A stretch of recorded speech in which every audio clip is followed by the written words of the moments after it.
、幕張のカインズホームに行っていろいろ買いに行きますレッツゴー。安全運転でお願いします。あー春だわ。じゃあせっかくのドライブですから、なんか話しますか。初の試みだね。これはなんかタイトルをつける。なんかほら電車で行こうみたいなやつ何それあるじゃん。世界の車窓からみたいなさ、テレビ番組のさ、番組と番組の間の CM じゃない、なんかちっちゃいショートミニ番組みたいなさ、なんかネーミングない。車で喋ろうとかさ、そういう感じ。なんかインスタの DM でね時々来るんだけど、なんか何個かさ私たちのなんか恋愛についての動画出したじゃない。それでなんかこう質問がね、来るの。なんか DM とかにも、なんか相談みたいな。何の？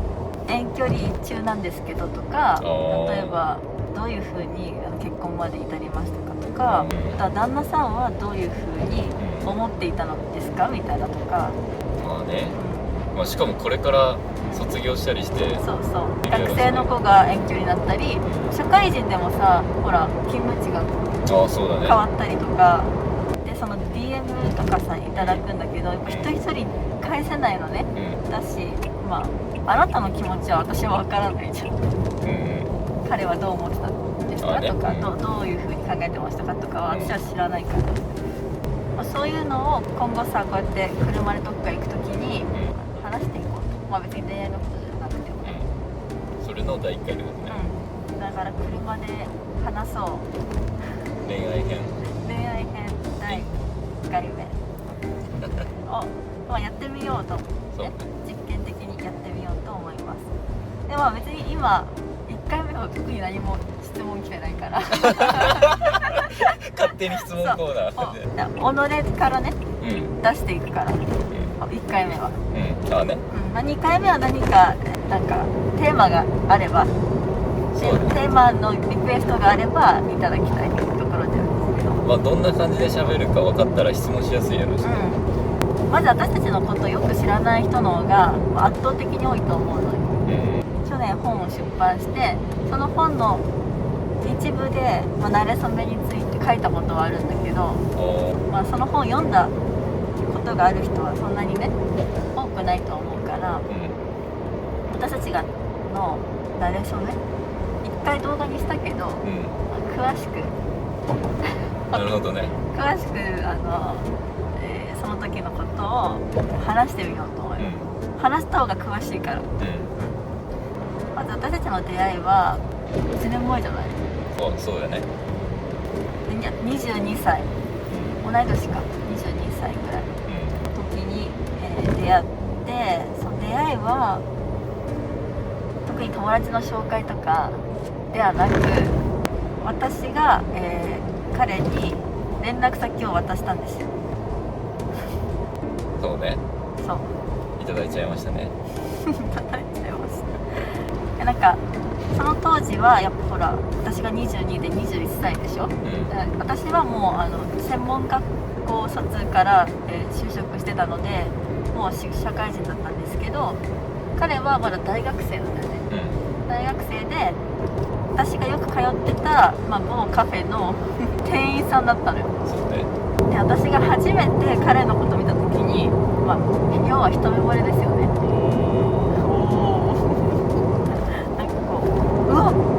なんかね、かっこいいっていうよりかは、絶対私この人と何かあるわってなんか縁を感じたの。衝撃が走った。そう、なんかね、私この人と絶対付き合うって思ったの。その時ね、姉と一緒にいたんだけど、私は絶対あの人と付き合うと思うんだけどって言ったの。お姉ちゃんに。怖いよね。でも確かに今考えれば怖いよね。勝手に付き合うと思うんだけどとか言われ知らないところで言われてって怖いと思うんだけど、でそっからすごい気になったの。でもなんかさ、彼はカフェの店員なのにすっごい不愛想だったんですよ。それれね店長にもねずっと怒られてた、よくね採用されたよねって思うぐらいなんかはい何百何円ですみたいなありがとうございましたみたいな4キロ先でもめっちゃ当時は頑張ってその接客してたんだ、いや全くみじんも感じなかった。なんでこんな無愛想にカフェの店員さんになろうと思ったのあなたはって思う。そうだから話す隙がなかったのよ。わかる、普通カフェの店員さんってさなんか仲良くしてくれる。そうよく来てたらさ例えば「今日は天気ですね」とか、なんか「今日仕事帰りですか?」とかさ言ってくれて話が広まってさ、そこでさふとした時にさなんかこう仲良くなれるかなってさちょっと目論むじゃん、なのにさもうそんなの絶対させませんっていう固いなんか何かを感じたよ。確かにね。そうメニューを聞いてお会計をしたらもうはいあなたはもう終わりですっていう感じまあでもそれバイトに限らず割とそういう感じだったからね。あそうねそうそう、そうもう慣れちゃったけどまあ初対面の人から怖がられるでしょ、でそういう感じだから私もさすがにそんなすぐに連絡先を聞けなかったんですね、怖かったんで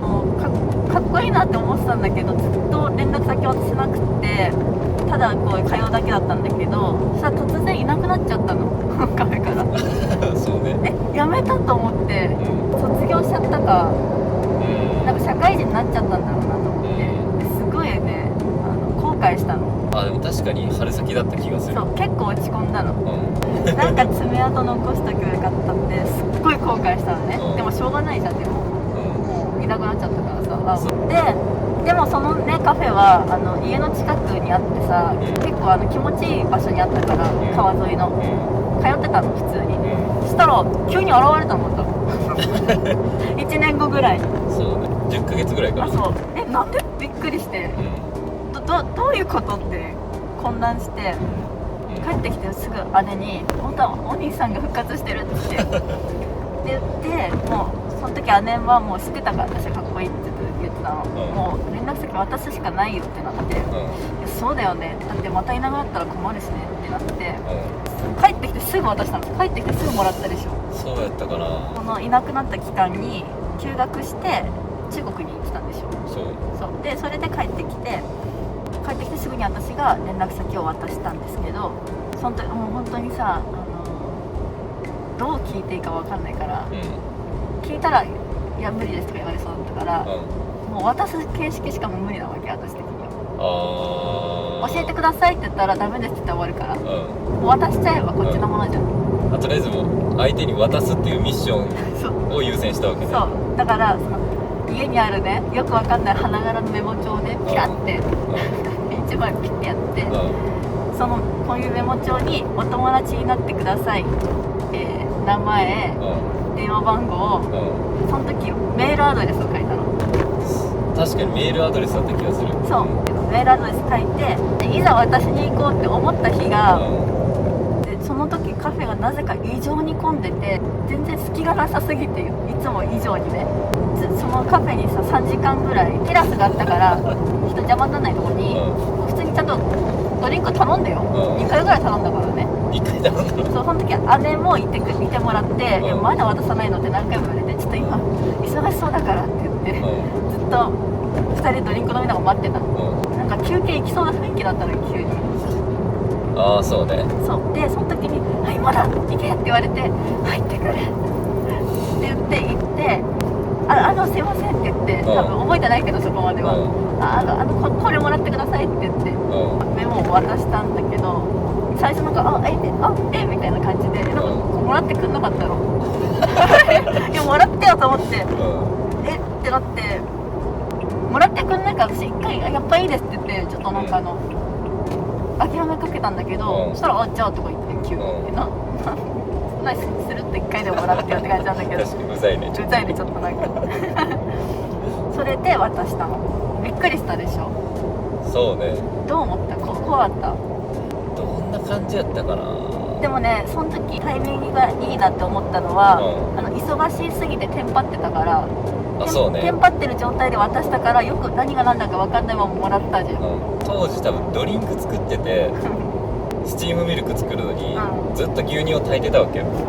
牛乳炊いてお客さん出して牛乳炊いてっていうのを多分何時間か連続でやってたと思うんだよね。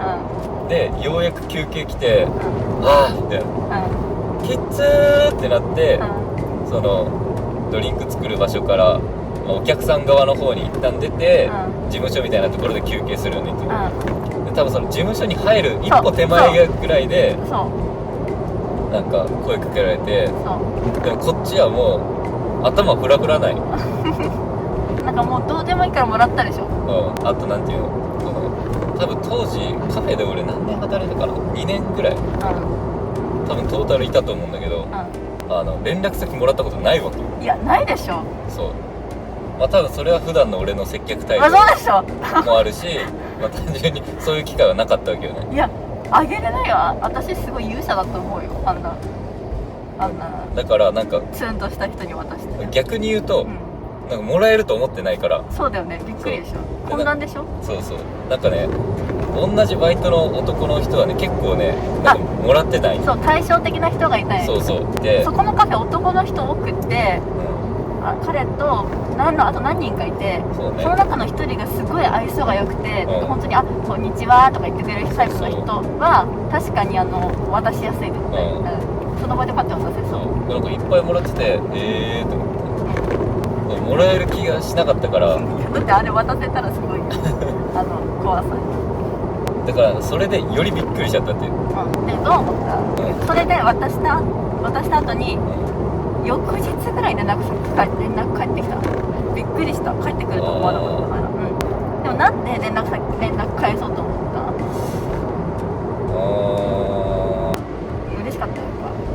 いやまあそれはねもらっちゃったって感じ。それはあれでしょ。俺モテてる俺それこそ1回ももらったことないから俺モテてるわとはならんかったけど普通に返そうと思ったわけね。普通になんかこれ言うとなんかちょっとすごいモテてるやつっぽく聞こえるかもしれないけどなんか俺にね声かけてくれる人ってみんなね肝据わっとるんよ。いやそうだよね。わかるよ。誰でも彼でもね声かけれるような雰囲気醸し出してないからでしょ。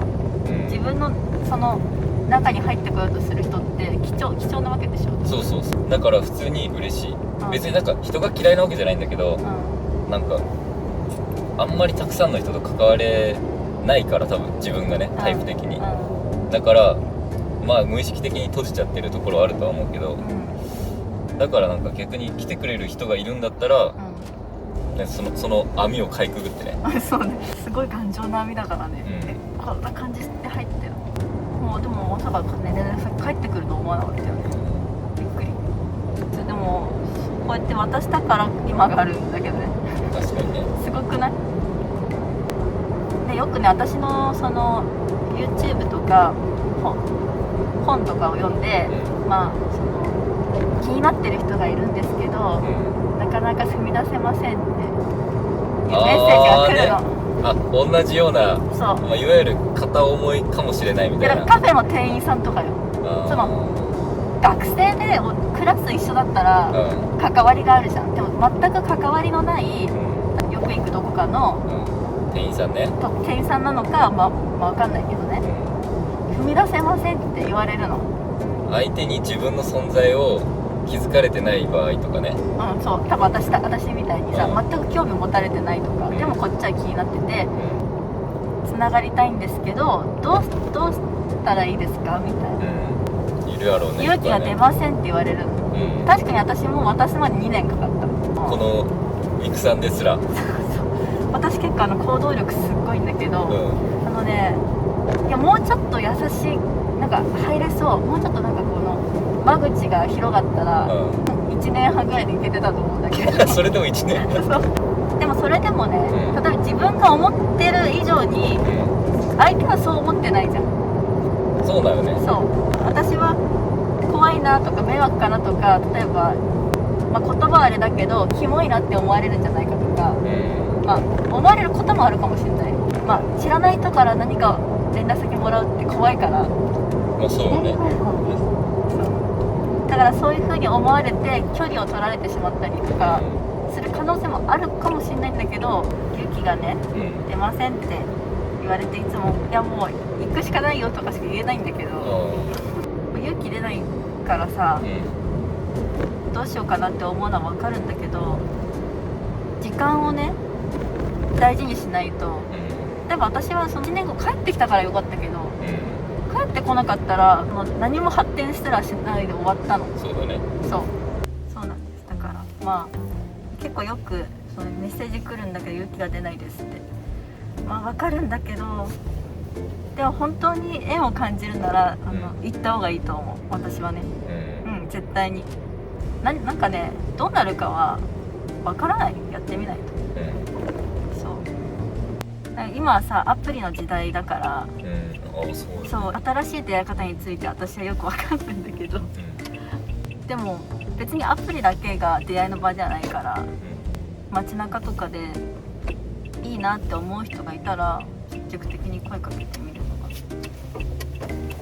いいんじゃないって思う。今カインズホームに行ってきて、これから帰るところです。私たちの馴れ初めについては以上です。また何か、恋愛のことだったりとか、その他のことでも全然いいんですけど、何か質問がありましたらこういう機会にお答えできればいいなと思ってます。なのでもし何か質問がある方はコメント欄などに記入していただければと思います。では車で話そう第1弾は以上です。また次の動画でお会いしましょう。ミクでした。バイバイ。